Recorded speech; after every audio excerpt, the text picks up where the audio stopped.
வாரத்தின் முதல் நாளில் தேவனை தொழுது கொள்ளும்படியாக கூடி வந்திருக்கிறதான உங்கள் யாவருக்கும் கிறிஸ்து இயேசுவின் நாமத்தினாலே உங்களை வாழ்த்துகிறேன். நாம் சத்தியத்துக்காக தெரிந்து கொள்ளப்பட்ட வேத பகுதியை நாம் வாசிக்க கேட்டோம். ஆதியாகமம் 4ஆம் அதிகாரம் 3-4 வசனங்கள். நமக்கு ஒரு பரிச்சயமான ஒரு வசனம் தான், நானே வாசிக்கிறேன்.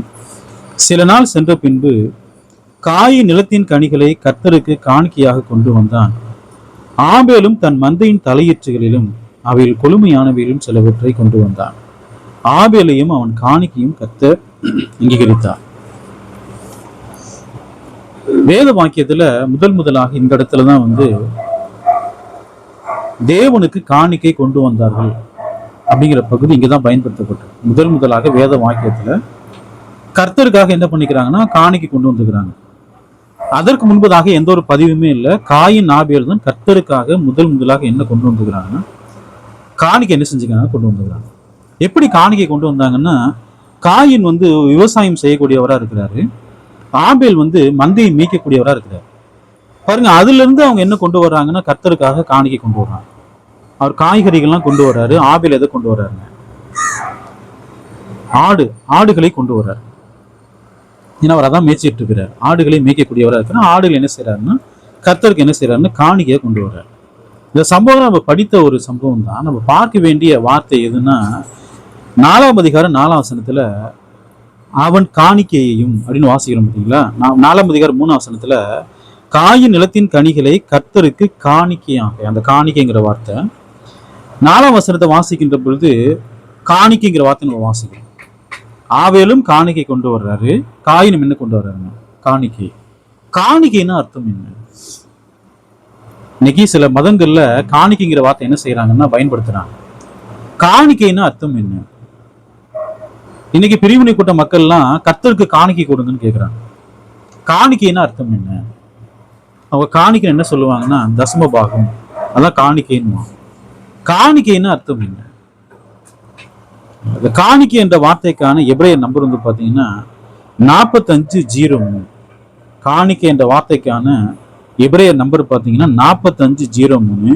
அதற்கான அர்த்தம் என்ன அப்படின்னு கேட்டீங்கன்னா பங்கிடுதல்னு அர்த்தம். காணிக்கை என்ன அர்த்தங்க? பங்கிடுதல். அதாவது தேவன் கொடுத்ததுல இருந்து தேவனுக்கான பங்கை கொடுப்பது, அதான் பங்கிடுதல். அப்ப காயினுக்கும் தேவன் என்ன கொடுத்துக்கிறாருன்னா விளைச்சலை கொடுத்துக்கிறாரு. ஆபேலுடைய மந்தைகளை தேவன் என்ன பண்ணிக்கிறாருன்னா ஆசீர்வதிச்சுக்கிறார். அப்ப அங்க இருந்து தேவனுக்கான பங்கை என்ன செய்யறாங்கன்னா கொடுக்குறாங்க. அப்ப காணிக்கைன்னு அர்த்தம் என்ன? பங்கிடுதல். தேவன் கொடுத்த பலன்ல அவருக்கான பங்கை கொடுப்பதன் என்ன? காணிக்கை. தேவன் நமக்கு என்ன கொடுத்துக்கிறாரோ அதுல இருந்து கொடுக்கறதா என்னங்க? பங்கிடுதல், காணிக்கை. கேள்வி என்னன்னா, தேவனுக்கு நாம் எப்படிப்பட்ட காணிக்கையை செலுத்த வேண்டும்? அதாவது காயின் ஆபேல் தேவனுக்கு எப்படிப்பட்ட பங்கை கொடுத்தார்கள்? பங்கிடுதல். இப்போ அந்த சொத்தெல்லாம் இருக்கு இல்லைங்களா, ஒரு வீட்டில் ஒரு 3 பேர் இருக்காங்கன்னா அந்த சொத்தை 3 என்ன செய்வாங்க? பங்கிடுவாங்க. இந்த பங்கிடுதல்ங்கிற வார்த்தை தான் என்ன பயன்படுத்தப்பட்டது தமிழ் பைபிள்ல? காணிக்கைன்னு பயன்படுத்தப்பட்டது. சரி, காயின் எப்படி காணிக்கை கொண்டு வந்தார், ஆபேல் எப்படி காணிக்கை கொண்டு வந்தாரு நம்ம நல்லாவே தெரியும். ஆபேல் எப்படி கொண்டு வர்றாருன்னா தன் மந்தையின் தலையீற்றுகளிலும் அவைகளில் கொழுமையானவைகளில் சிலவற்றை கொண்டு வந்தான். ஆபேலையும் அவன் காணிக்கையும் கர்த்தர் அங்கீகரித்தார். ஆபேல் தேவனுக்காக எப்படி கொடுக்கிறாரு? காயினும் கொடுக்கிறாரு, ஆபேலும் கொடுக்கிறாரு. தேவன் யாருடைய காணிக்கையை அங்கீகரிக்கிறார்? ஆபேல். காரணம் என்ன? தேவனுக்கு தன்னுடைய மந்தையில சிறப்பானது ஒன்று என்ன செய்யறாரு? காணிக்கையா செலுத்துறாரு. இல்ல, பழைய ஏற்பாட்டுல காணிக்கை என்பது 2 வகையா பிரித்து என்ன செய்யப்பட்டிருக்குன்னா கொடுக்கப்பட்டிருக்கு. ஒண்ணு தேவனுக்கு காணிக்கை கொடுத்துக்கிறாங்க, 2வது மனுஷர்களுக்கு என்ன கொடுத்துக்கிறாங்க? காணிக்கை கொடுத்துக்கிறாங்க. காணிக்கைன்னு அவங்க என்ன புரிஞ்சுக்கிறாங்கன்னா தேவனுக்கு கொடுக்கறது தான் காணிக்கை அப்படின்னு நினைக்கிறாங்க. ஆனால் பழைய ஏற்பாட்டுல தேவனுக்கும் காணிக்கை கொடுத்துக்கிறாங்க. யாருக்கும் கொடுத்துக்கிறாங்க? மனுஷர்களுக்கும் காணிக்கை கொடுத்திருக்கிறார்கள். வசனத்தை பார்க்கலாம் பாருங்க. ஆதியாகமம் 32ஆம் அதிகாரம் 13ஆம் வசனம் பாருங்க. அன்று ராத்திரி அவன் அங்கே தங்கி தன் கைக்கு உதவினவைகளிலே தன் சகோதரனாகிய ஏசாவுக்கு வெகுமானமாக, அந்த வெகுமானம் சொல்லப்பட்டிருக்கு இல்லைங்களா, ஆபேலுக்கு வந்து அந்த காணிக்கைங்கிற வார்த்தை பயன்படுத்தப்பட்டதுங்களா? ஆதியாகமம் 4ஆம் அதிகாரத்துல அந்த காணிக்கைங்கிற வார்த்தை அதே எபிரேய வார்த்தை தான் இங்கே என்ன செய்யப்பட்டிருக்குங்க, பயன்படுத்தப்பட்டிருக்கு. இங்க மனுஷர்களுக்கு பயன்படுத்தும் போது அந்த வார்த்தை நம்ம தமிழ் பைபிள் எப்படி மொழிபெயர்த்துக்கிறாங்கன்னா வெகுமானம் அப்படின்னு மொழிபெயர்த்து. வெகுமானம்னா என்ன அர்த்தம்? பரிசு, கிஃப்ட். அப்ப யாக்கோபு என்ன செய்யறாருன்னா தன்னுடைய சகோதரன் ஆகிய ஏசாவுக்கு என்ன கொடுக்க போறாரு? கிஃப்ட் கொடுக்க போறாரு, காணிக்கை கொடுக்க போறாரு. ஏன் காணிக்கை கொடுக்க போறாரு? காரணம் என்ன? ஏன்னா ஏசாவை அவர் என்ன பண்ணிக்கிறாருங்க, ஏமாத்திக்கிறார். ஏசா இவருமையில என்னவா இருக்கிறாரு? எரிச்சல்ல, கோபத்துல இருக்கிறார். அவரை கொலை செய்வதற்காக என்ன செய்யறாருங்க, அவர் சபதம் போட்டிருக்கிறார். இப்ப அங்கிருந்து அவர் திரும்பி வர்றாரு, யாக்கோப் திரும்பி வர்றாரு. திரும்பி வருகின்ற பொழுது ஏசா ஒரு பெரிய படையோடு வர்றாரு. அவருக்கு என்ன வந்ததுங்க? உள்ள பயம் வந்தது. சரி, பயத்தை போக்குவதற்காக அவர் என்ன செய்யறாரு?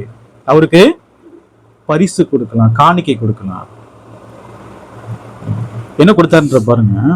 ஆதியாகமம் 32ஆம் அதிகாரம் 14-15 பாருங்க. 200 வெள்ளாடுகளையும் 20 வெள்ளாட்டு கடாக்களையும் 200 செம்மறி ஆடுகளையும் 20 ஆட்டு கடாக்களையும் பால் குடிக்கிற 30 ஒட்டகங்களையும் அவைகளின் குட்டிகளையும் 40 கடாரிகளையும் 10 காளைகளையும் 20 கோழிக்கை கழுதைகளையும் 10 கழுதை குட்டிகளையும் பிரித்தெடுத்து பாருங்க. தன்னுடைய மந்தை வந்து பெரிய மந்தை. அவர் கொடுத்த கிஃப்ட் பாத்தீங்களா? சிறப்பான கிஃப்ட கொடுக்கிறார். அவர் சொல்ல பாத்தீங்களா? 10 கழுதை குட்டிகளையும் பிரித்தெடுத்து. தேவன் நமக்கு கொடுக்கறதுல சிறப்பானதை நாம் யாருக்கு செலுத்தணும்? தேவனுக்கு. பிரித்தெடுத்தல். அப்ப காணிக்கைங்கிற வார்த்தைக்கான அர்த்தம் என்ன? பங்கிடுதல், வெகுமானம். அப்ப ஏசாவனுடைய கோபத்தை தணிப்பதற்காக இது என்ன செய்யறாருங்க, இந்த கிஃப்ட் என்ன பண்றாரு, வெகுமானத்தை என்ன செய்யறாருன்னா அவர் கொடுக்கிறார். ஆதியாகமம் 33ஆம் அதிகாரம் 10ஆம் வசனம் பாருங்க. அதற்கு யாக்கோப்பு, அப்படி அல்ல, உம்முடைய கண்களில் எனக்கு தயவு கிடைத்ததே, ஆனால் என் வெகுமதியை என் கையிலிருந்து ஏற்றுக்கொள்ளும். நீர் என்மேல் பிரியமானீர். நான் உம்முடைய முகத்தை கண்டது தேவனுடைய முகத்தை கண்டது போல் இருக்கிறது. அந்த கிஃப்ட் அவர் ஏன் கொடுக்கிறாரு பாருங்க. அவர் கொடுத்தது இவ்வளவு இருக்குன்னா யாக்கோபு எவ்வளவு பெரிய மந்தம் இருக்கும், எவ்வளவு வேலைக்காரங்க இருப்பாங்க. வசனத்துல பாருங்க. ஆதியாகமம் 32:14-15 200 வெள்ளாடு, 20 வெள்ளாட்டு கடா, 200 செம்மறி ஆடு, 20 ஆடு, பால் கொடுக்கிற 30 ஒட்டகங்கள், 40 கடாரி, 10 காளை, 20 கோழிக்கை கழுதைகள், 10 கழுதை குட்டி. அப்ப இவ்வளவு வந்து ஒரு இனாமா, ஒரு பரிசா அவர் கொடுத்துக்கிறாருன்னா அப்ப யாக்கோபு அப்படி எவ்வளவு இருக்கும்? அப்ப அந்த மந்தையிலிருந்து எது சிறப்பானதோ அது என்ன செய்யறாங்க, அவரு பிரித்தெடுத்து யாரு கொடுக்கிறாரு? ஏசாவுக்கு கொடுக்கிறாரு. ஏசா வாங்க மாட்டேங்கிறாரு. ஏசா என்ன செய்யலங்க, வாங்க. ஒரு வற்புறுத்தி என்ன செய்யறாருங்க, ஏசாவுக்கு கொடுக்கிறார். ஆதியாகமம் 43ஆம் அதிகாரம் 11ஆம் வசனம் பாருங்க. அதற்கு அவர்கள் தகப்பனாகிய இஸ்ரவேல், அப்படியானால் ஒன்று செய்யுங்கள், இந்த தேசத்தின் உச்சிதமான வஸ்துகளில் கொஞ்சம் பிசின் தைலமும் கொஞ்சம் தேனும் கந்த வர்க்கங்களும் வெள்ளை போலமும் தொரபிந்து கொட்டைகளும் வாதுமை கொட்டைகளும் உங்கள் சாக்குகளில் போட்டு அந்த மனிதனுக்கு காணிக்கையாக கொண்டு போய் கொடுங்கள். யார் கொடுக்கணும்? யாக்கோபுடைய 10 குமார்களும் யாருக்கு காணிக்கை கொடுக்கணுமா? எகிப்திலே அதிகாரியா இருக்கக்கூடிய யோசேப்பு. ஆதியாகமம் 4ஆம் அதிகாரத்தில் பயன்படுத்தப்பட்ட காணிக்கைங்கிற அந்த எபிரேய வார்த்தை தான் இங்க என்ன செய்யப்பட்டிருக்கு, பயன்படுத்தப்பட்டிருக்கு. அப்ப தேவனுக்கும் காணிக்கை கொடுத்துக்கிறாங்க. யாருக்கும் காணிக்கை கொடுத்துக்கிறாங்க? மனுஷர்களுக்கும் என்ன கொடுத்துக்கிறாங்க? காணிக்கை கொடுத்துக்கிறாங்க. எதுக்காக வந்து காணிக்கை கொடுக்கணும்? ராஜாவுக்கு எது கொடுக்கணுங்க? அதிபதிக்கு எதுக்கு கொடுக்கணும்? ஒரு தேசத்தை அவர் தான் என்ன செய்யறாருங்க, ஒரு தேசத்துக்கான ஒரு தேசத்தை அவர் தான் என்ன செய்யறாருன்னா ஆளுகை செஞ்சுட்டு இருக்கிறார், அதிபதியா இருக்கிறார். எதுக்கு கொடுக்கணும்? காரணம் என்ன? ராஜாவை சந்திக்கும் போது எப்படிதான் சந்திப்பாங்க? வெறும் கையோட என்ன செய்ய மாட்டாங்க, சந்திக்க மாட்டாங்க. அப்ப ராஜாவை சந்திக்கின்ற பொழுது அவங்க எதுல வந்து பெஸ்ட் வச்சுக்கிறாங்களோ, அவங்க எந்த சம்பாத்தியத்துல, அவங்க எதுல, அவங்களுடைய பொக்கிஷத்துல எது பெஸ்டா இருக்கோ அதை என்ன செய்வாங்க, அவங்க ராஜாவுக்கு பரிசு கொடுப்பார்கள். பரிசு, வெகுமானம். அப்போ 10 சகோதரர்களும் யாருக்கு பரிசு கொடுக்குறாங்க? யோசேப்புக்கு என்ன செய்யறாங்க? கொடுக்குறாங்க. அதுக்காக என்ன செய்யறாருங்க? இஸ்ரவேல் சாக்கு பையில இதெல்லாம் கொண்டு போய் என்ன செய்யுங்க? சாக்கு பையில போட்டு இதெல்லாம் கொண்டு போய் யார் கொடுங்க? அந்த ராஜாவுக்கு கொடுங்க. ஆதியாகமம் 43ஆம் அதிகாரம் 25ஆம் வசனம் பாருங்க. நாங்கள் அங்கே போஜனம் செய்ய போகிறது அவர்கள் கேள்விப்பட்டபடியால் மதியானத்தில் யோசேப்பு வரும் அளவும் காணிக்கையை ஆயத்தமாய் வைத்துக் கொண்டிருந்தார்கள். எதை வச்சிட்டு இருக்கிறாங்க? காணிக்கையை ஆயத்தமா வச்சிட்டு இருக்கிறான். அவர் வந்த உடனே என்ன செய்யணுங்க? அந்த காணிக்கையை வெகுமானத்தை பரிசு கொடுக்கணும். 26ஆம் வசனம். யோசேப்பு வீட்டுக்கு வந்த போது அவர்கள் தங்கள் கையில் இருந்த காணிக்கையை வீட்டுக்குள் அவனிடத்தில் கொண்டு போய் வைத்து தரை மட்டும் குனிந்தவனை வணங்கினார்கள். அப்ப ராஜாவை பார்க்க போகிறார்கள் என்று சொன்னால், பெரிய பெரிய ஆளுங்க பார்க்க போறாங்கன்னா அவங்க என்ன கொண்டு போவாங்க? கிஃப்ட் கொண்டு போவாங்க, வெகுமானம், பரிசு. அப்ப யோசேப்பினுடைய 10 சகோதரர்களும் என்ன கொண்டு போறாங்க? யோசேப்புக்கு பரிசு என்ன செய்யறாங்க? கொண்டு போறாங்க. நியாயாதிபதிகள் 3ஆம் அதிகாரம் 15ஆம் வசனம் பாருங்க. கடைசி பகுதியில அவன் கையிலே இஸ்ரவேல் புத்திரர் மோவாபின் ராஜாவாகிய எக்லோனுக்கு காணிக்கை அனுப்பினார்கள். அப்ப ராஜானா என்ன செலுத்தணும்? காணிக்கை, வெகுமானம், பரிசு. ஒரு ராஜா ஒருத்தர் இருக்காருன்னா அவங்க என்ன செலுத்தணுங்க? பார்க்க போனா பரிசு கொடுக்கணும். 1 சாமுவேல் புஸ்தகம் 10ஆம் அதிகாரம் 27ஆம் வசனம் பாருங்க. ஆனாலும் பேலியாளின் மக்கள் இவனால் நம்மை ரட்சிக்க போகிறவன் என்று சொல்லி அவனுக்கு காணிக்கை கொண்டு வராமல் அவனை அசட்டை பண்ணினார்கள். அவனோ காது கேளாதவன் போல் இருந்தான். இது யாருன்னா சவுல் ராஜா. ராஜாவுக்கு பரிசு கொடுக்கலன்னு சொன்னா, காணிக்கை கொண்டு போய் கொடுக்கலன்னு சொன்னா ராஜாவை என்ன செய்யறதா அர்த்தம்? அசட்டை பண்ணுவதாக அர்த்தம். இஸ்ரவேல்ல ராஜாவாக யார் ஏற்படுத்தப்பட்டது? சவுல் ராஜா. ஆனால் பேலியாளின் மக்கள் அவருக்கு என்ன கொடுக்கல? பரிசு கொடுக்கவில்லை. காணிக்கை என்ன செய்யலங்க? கொடுக்கவில்லை. என்ன செய்யறாங்கன்னு அசட்டை பண்றாங்க. 2 சாமுவேல் புஸ்தகம் 8ஆம் அதிகாரம் 2ஆம் வசனம் பாருங்க. அவன் மோவாபியரையும் முறியடித்து அவர்களை தரை மட்டும் பணிய பண்ணி அவர்கள் மேல் நூல் போட்டு 2 பங்கு மனுஷரை கொன்று போட்டு 1 பங்கை உயிரோடு வைத்தான். இவ்விதமாய் மோவாபியர் தாவீதை சேவித்து அவனுக்கு கப்பம் கட்டியவர்களானார்கள். தாவீது மோவாபியர்கள், சீரியர்கள் இருக்காங்களா, அவங்க எல்லாம் ஜெயிச்சுட்டார். ஜெயிச்சதுக்கு அப்புறம் அவங்க என்ன செய்யணும்? அவருக்கு அந்த தேசத்தை அவங்கள்ட்ட கொடுத்துருவாரு. அந்த தேசத்தார் என்ன செய்யணுங்க? தாவீதுக்கு கப்பம் கட்ட வேண்டும். கப்பம்னா காணிக்கை, வெகுமானம், பரிசு. தாவீதை யார் சேவிக்கிறாங்க? மோவாபியர்கள் சேவிக்கிறாங்க. 2 சாமுவேல் புஸ்தகம் 8ஆம் அதிகாரம் 6ஆம் வசனம் பாருங்க. தமஸ்குவுக்கு அடுத்த சீரியாவிலே தானியங்களை வைத்தான். சீரியர் தாவீதை சேவித்து அவனுக்கு கப்பம் கட்டினார்கள்.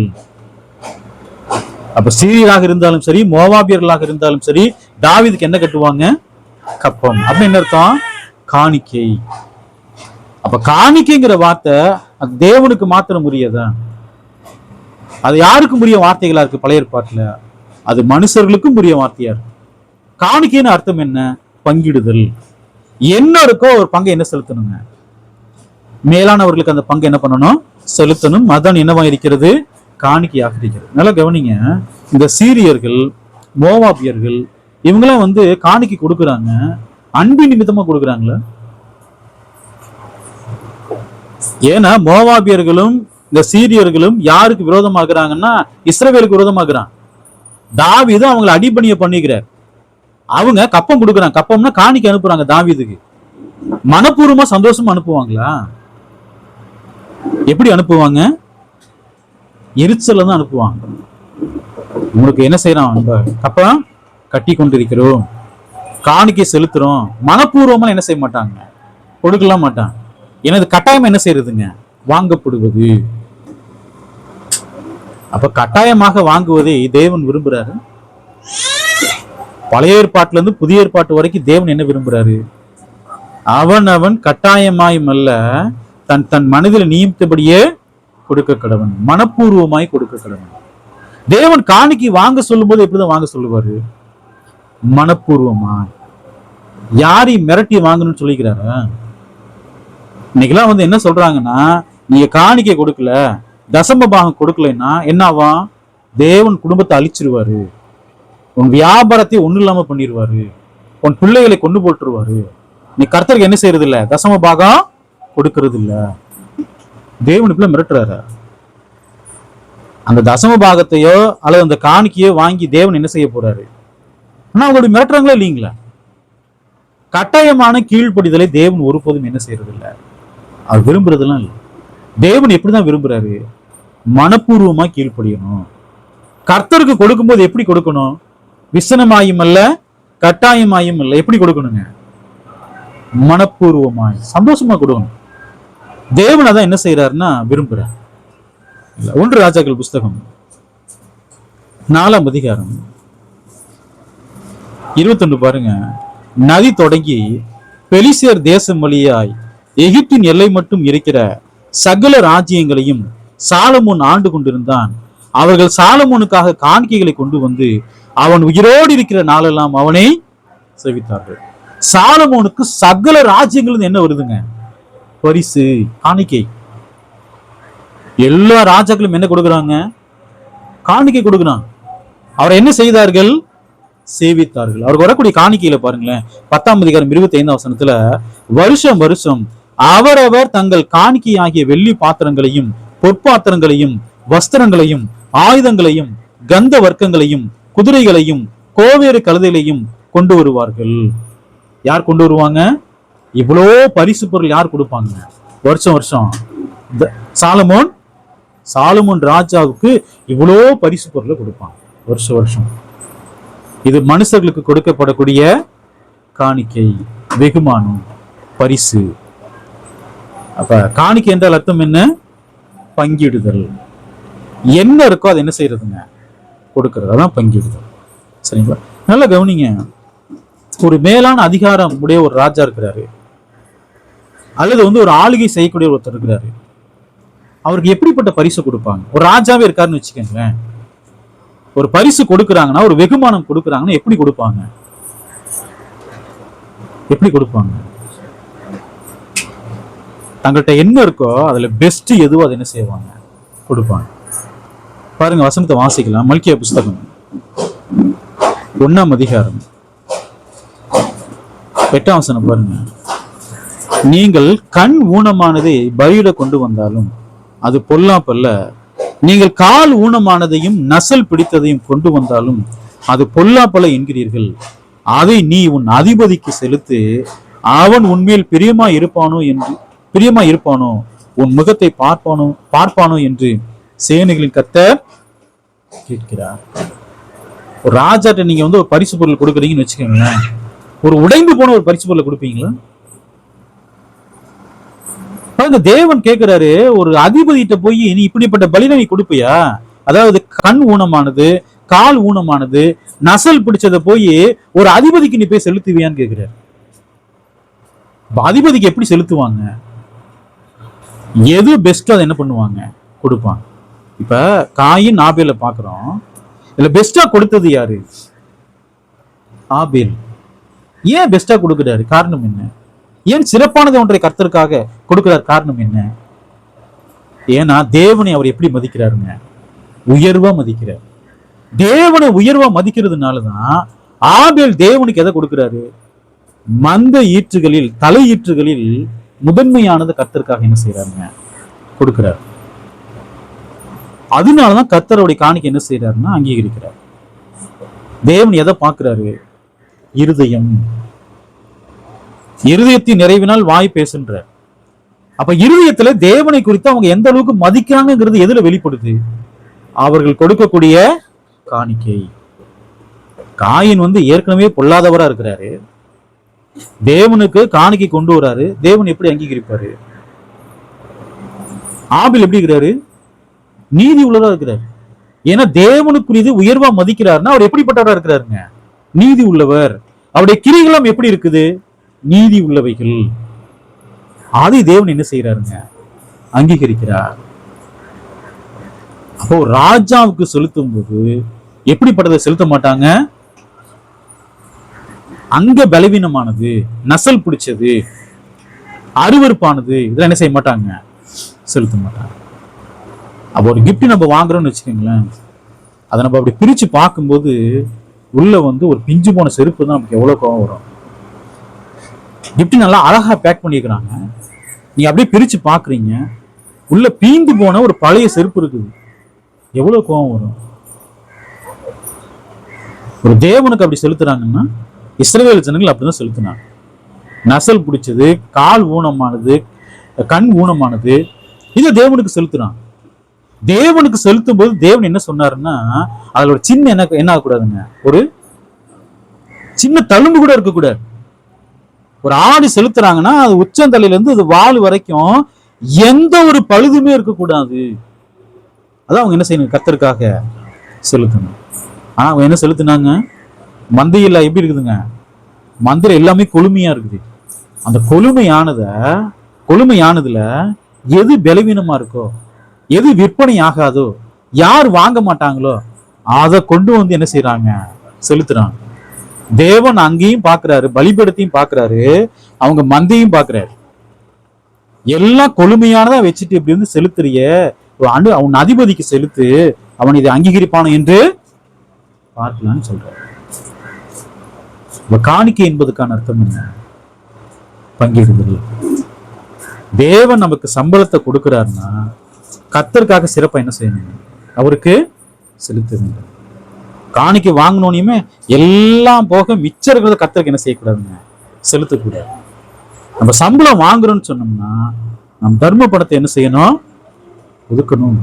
கர்த்தருக்காக இவள் என்ன செய்யணும், கொடுக்க வேண்டும். இவ்வளவு தர்ம சகாயம் பண்ணணும். எல்லாமே நம்ம என்ன செய்யணும், பழக வேண்டும். நம்ம காணிக்கைன்னு அர்த்தம் என்ன, பங்கிடுதல்.